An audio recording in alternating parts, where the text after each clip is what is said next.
Hello, working on a modified Benroy 5x8. I've already put it all, got all my roof trusses in, studs or rafters, whatever you want to call them. I've countersunk my hole with a 3/8 inch spade bit. Now I'm just kind of punching it through a little bit. Go down the other side. I know you can't see me, but you know I'm back here drilling.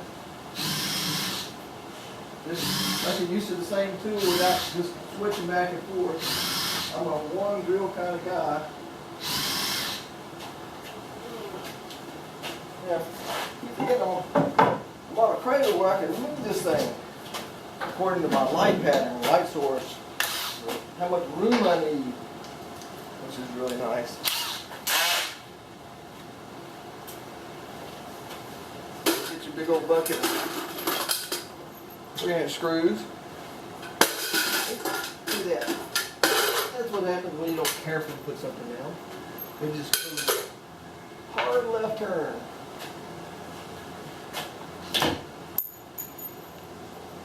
Wow. Today is a grouchy day, I guess.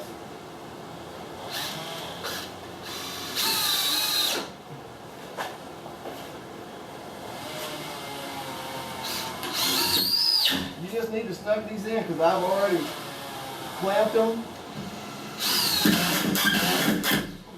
Wow. I've already clamped them in place and glued them and shot them in with finish nails so I can hold them and adjust them.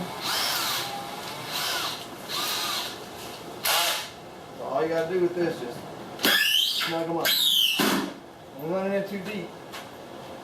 You break the integrity of the plywood, then nothing's holding your roof trusses in place. I mean, I know that once you get the top skin on and the inner skin, and everything's all woven together, it's a pretty strong box. I would imagine if a hurricane ever picked it up and tossed it, it would probably crush all the pieces, but it'd be held together by all the glue and screw and everything. So there you go. About 2 hours and 20 minutes to get all these braces in. Alright, 5x8 Benroy modified. Thanks for watching.